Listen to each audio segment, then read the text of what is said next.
I asked my boyfriend for a night to revisit the past with my ex, he said. All right, but I will do the same. Can't he see that would be cheating on me? All men are the same. Andres is a good man. He is the type of man who brings you soup when you are sick and remembers the names of all your cousins. Our 2-year relationship is calm, stable, like a lake on a windless day. He is my safe harbor after the storm that was my previous relationship.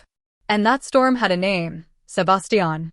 Ours was not a relationship, it was a fire. One of those connections that consume you completely, full of passion, drama, epic fights, and even more epic reconciliations. It ended, as expected, in ashes. We hurt each other too much, but no one has ever made me feel as alive as he did. With Andres, everything is peace and I'm grateful for it, truly. But sometimes, in the quiet of our perfect life, I feel a sharp nostalgia. I miss the chaos. I miss the feeling of being on the edge of a cliff. I look at Andres, so good, so predictable, and a part of me, a part I'm ashamed of, gets bored. It is not that I don't love him, I do.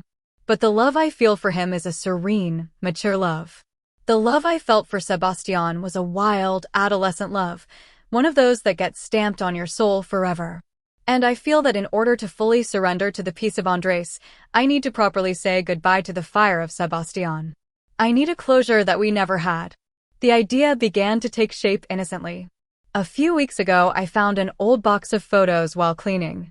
Inside were photos of Sebastian and me, laughing at a music festival, hugging on a beach at sunset, and I felt a wave of nostalgia so strong it took my breath away. It was not a desire to get back with him, it was a longing for the person I was when I was with him, bolder, more carefree, more alive. I started to think about it constantly. I felt that the ghost of Sebastian was between Andres and me, a silent shadow in our quiet life. I could not give myself 100% to Andres, because a part of me was still anchored in those memories, in that intensity. I needed a ritual, a symbolic act to be able to close that chapter forever and move on freely. The temptation was not to get back with Sebastian. The temptation was to relive, just for one night, the essence of what we had. It was not about sex or even romance. It was about a tribute, a funeral for a great love. It was then that I came up with the plan, a plan that in my head made perfect emotional sense. I needed a night, a free night, as my best friend described it. A night to completely immerse myself in the past.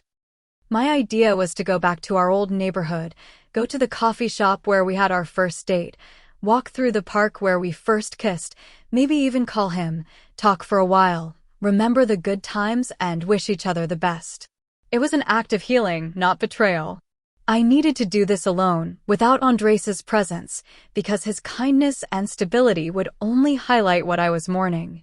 It was a personal journey.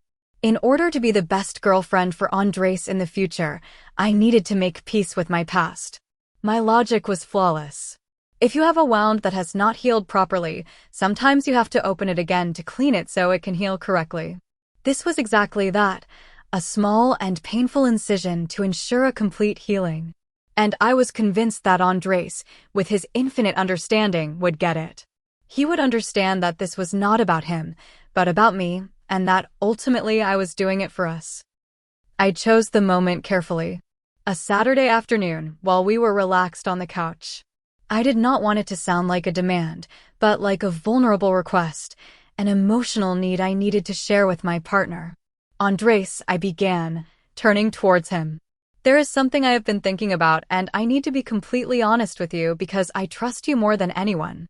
He turned off the television and gave me his full attention, as always. I'm listening, Sophia, he said with that calm that characterized him so much. I explained everything to him.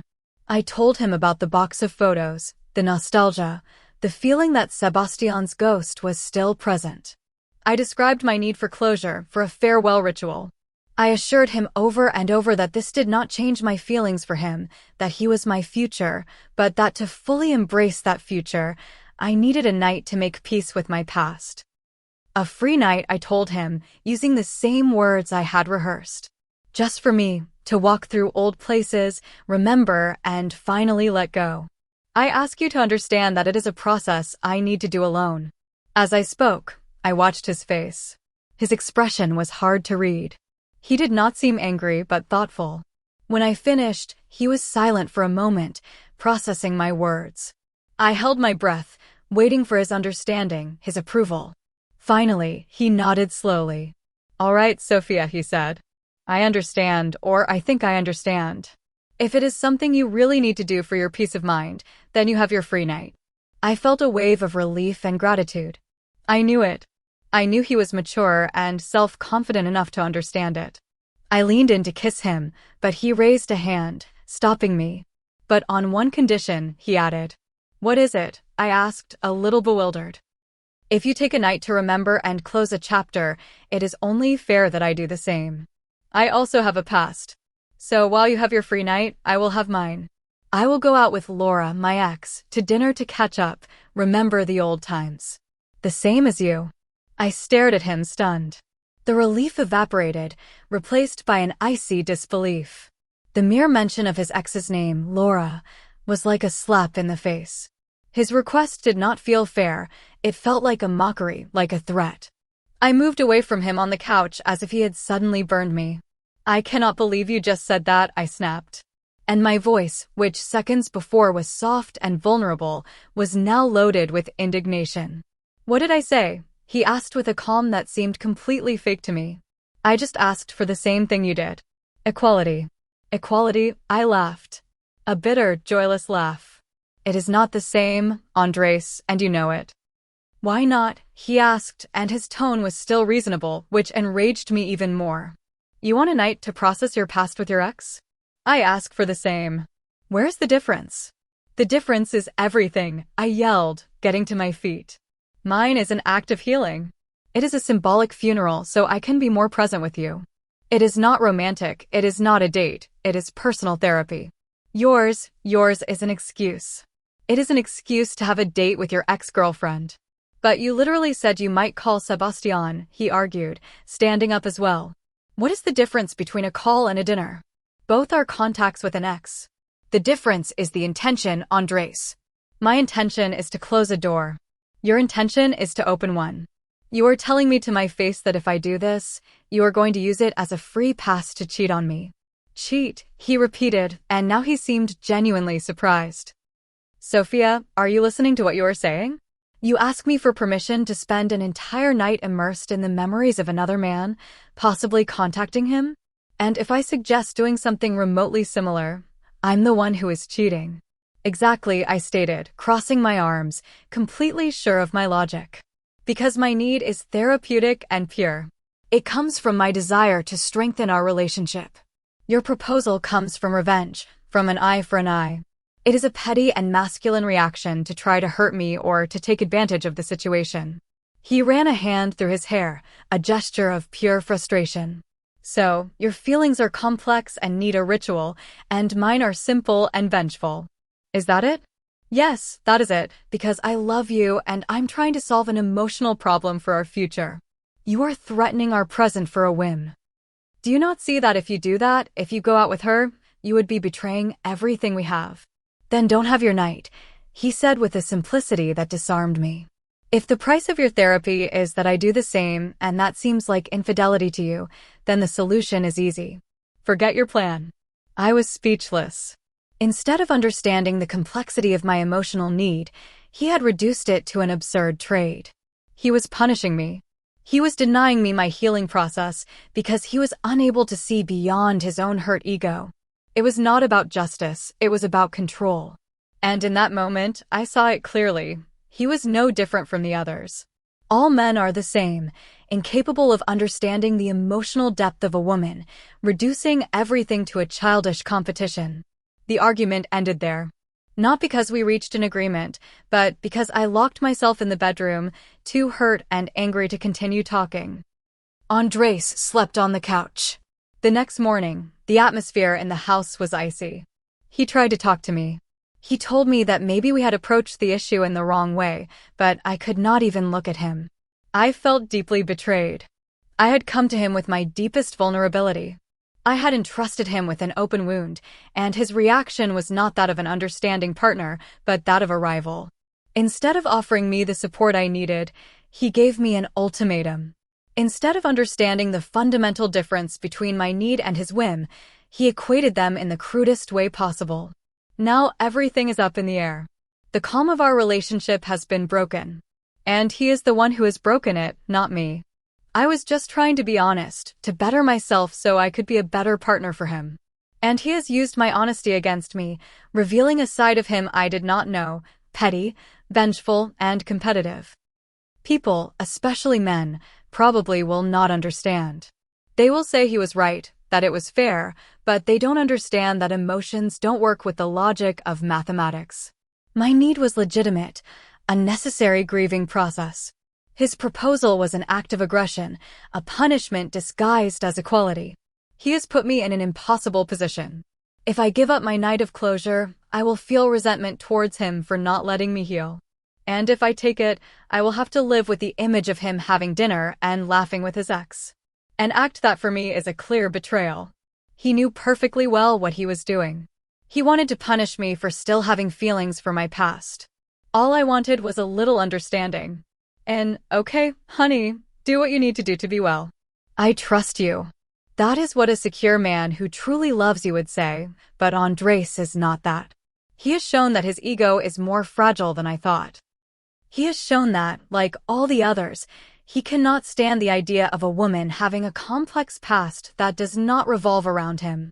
So here I'm, with my wound still open and now with a new wound next to it, the wound of his betrayal, of his lack of empathy. I wanted to close a chapter and instead he has opened a huge crack in ours. And all because he was not able to see the difference between healing and cheating.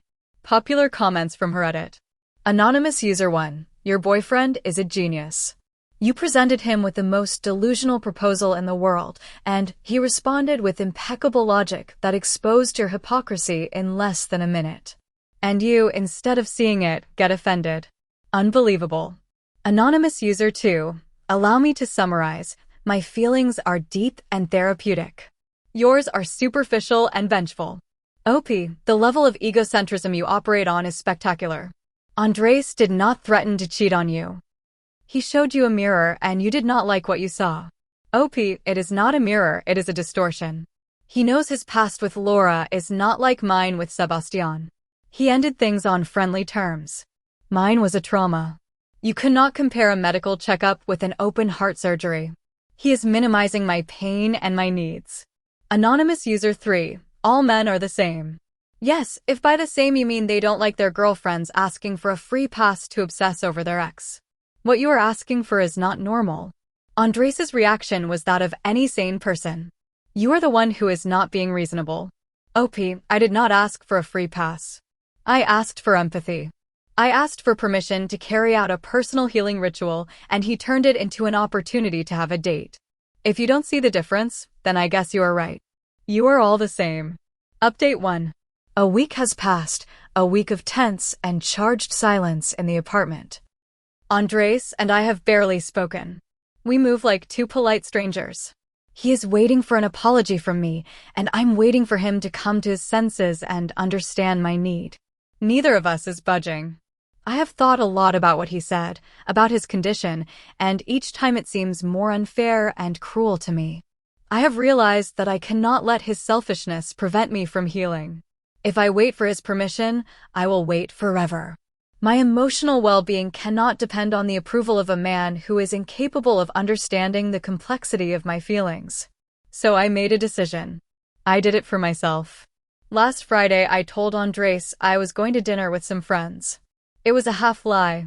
Yes, I had dinner with my best friend, but afterwards I did what I needed to do. I did my ritual. I went alone to our old neighborhood. I sat in the coffee shop where Sebastian and I had our first date at the same table. It was strange, like seeing a ghost. I walked through the park, I sat on our bench, and it was sad, but also liberating.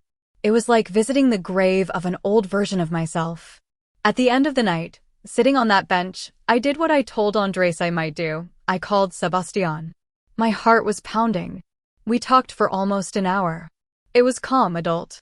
We caught up. I told him I was with Andres. He told me he was getting married. And at the end, I told him the truth. I told him I was on our bench, saying goodbye to us, and that I wished him all the happiness in the world. And I hung up. I felt a peace I had not felt in years. The wound was finally beginning to heal. It had worked. I came home feeling light, renewed, ready to be the best version of myself for Andres. But when I walked in, he was awake, waiting for me in the living room. He had a strange look. "Where were you, Sophia?" he asked me. "Your friend called me worried. She said you left dinner hours ago and she could not reach you." Panic washed over me. My alibi had crumbled. And in that moment, I decided it did not matter. I no longer needed to lie. "I did my ritual," I said with a calm that surprised myself. "I did what I told you I needed to do. I have closed that chapter now. Now we can move on." He looked at me, and I saw no relief in his eyes. I saw a deep disappointment. "So you lied to me," he said. "You went behind my back. You did exactly what I asked you not to do unless you accepted my conditions." "I did not lie to you," I replied. "I protected my healing process from your petty attitude." "It is not the same." For him, it was. He grabbed his car keys and told me he was going to a friend's house for the night, that he needed to think. And he left, leaving me alone with my newfound peace. I don't understand. I did what was necessary to save our relationship, to be a better partner. And he, instead of appreciating it, punishes me for the way I did it. He still does not see that the end justified the means. Popular comments from Reddit. Anonymous user 1, you just proved to your boyfriend that not only do you have an unhealthy fixation on your ex, but you are also a compulsive liar. You deceived him to do exactly what he asked you to reconsider. You are a minefield of red flags. Anonymous user 2, I protected my healing process from your petty attitude.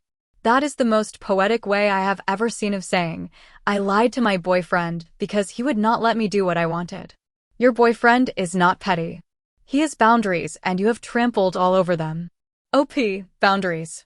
They are not boundaries, they are walls. He built a wall in front of my need to heal. I just found a way to get around it. It was the only option he left me. If he had been understanding from the beginning, none of this would have been necessary. Anonymous user 3, OP, you got what you wanted. You have closed your chapter with Sebastian, and in the process it seems you have also closed your chapter with Andres. I hope your peace serves as a consolation, because it seems it is the only thing you are going to have left. OP, if I lose Andres, it will be because of his inability to understand a woman's emotional journey, not because of my actions. My actions, although unorthodox, were born from a place of love and a desire to improve. If he cannot see that, then maybe he never really loved me. Final update. Andres came back the next day, not to reconcile, but to pack. He did it with a methodical calm that chilled me to the bone. There were no shouts, no arguments. He simply put his life into boxes. I tried to talk to him. I told him I did not understand his reaction. I repeated that my ritual had been a success, that I felt freer and more his than ever. I told him that now, finally, we could really begin, with no ghosts between us. He stopped, with one of his shirts half folded in his hand, and looked at me. And for the first time, he spoke to me with brutal frankness. Sophia, he said, his voice calm but firm. It was never about Sebastian.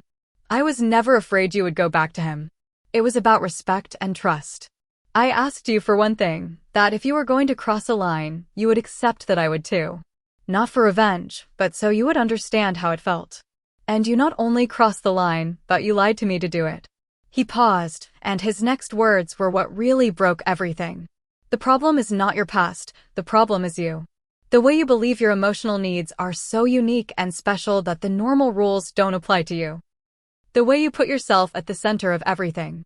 I have realized that I don't want a life with someone I have to constantly be deciphering, someone who needs rituals and closures to be happy. I just wanted a partner, and you are not 1 inch. He left that afternoon, and his words have been echoing in my head ever since. The problem is you. The catalyst event happened yesterday. I was deleting old files from my computer in an attempt to clean up my digital life, and I found a folder. It was called Plans. Inside were documents that Andres had been saving, travel itineraries to Italy, the country I had always dreamed of visiting, links to cooking courses, because I once told him I would love to learn. Even a draft of an email to a real estate agent about houses with a small studio so I could have a space to paint. I saw it all. While I was obsessed with my past, he was silently building our future, a future designed to my measure, full of my dreams, not his. And I never realized it. I was so consumed by my own internal drama, by my need to heal, that I did not see the man by my side trying to give me everything I said I wanted. I realized the truth. It is not that all men are the same, it is that I have been the same in my 2 relationships. With Sebastian it was chaos, with Andres it was calm. And I did not know what to do with the calm. So I created my own chaos. I invented a problem, a ghost, a wound that needed healing because I don't know how to live in peace. Andres did not leave me for Sebastian. He left me because he got tired of being the only one living in the present. I wanted a funeral for my past, and in the process, I have killed my future. And now I'm alone, with my peace and my closure, and it is the emptiest I have ever felt in my life. Popular comments from Reddit. Anonymous User 1. That plans folder is one of the most tragic things I have read. While you were wallowing in the past, he was literally building your dreams. What a tough lesson. Anonymous User 2. His last words were brutal, honest, and 100% accurate. The problem is not your past. The problem is you. It seems you have finally understood. Sometimes the person we need closure from is not an ex, but an old version of ourselves. Anonymous User 3. This is an incredibly sad, but also necessary ending. You have lost a good man, OP, but you have gained a dose of self-awareness that could change your life. Don't let his sacrifice be in vain.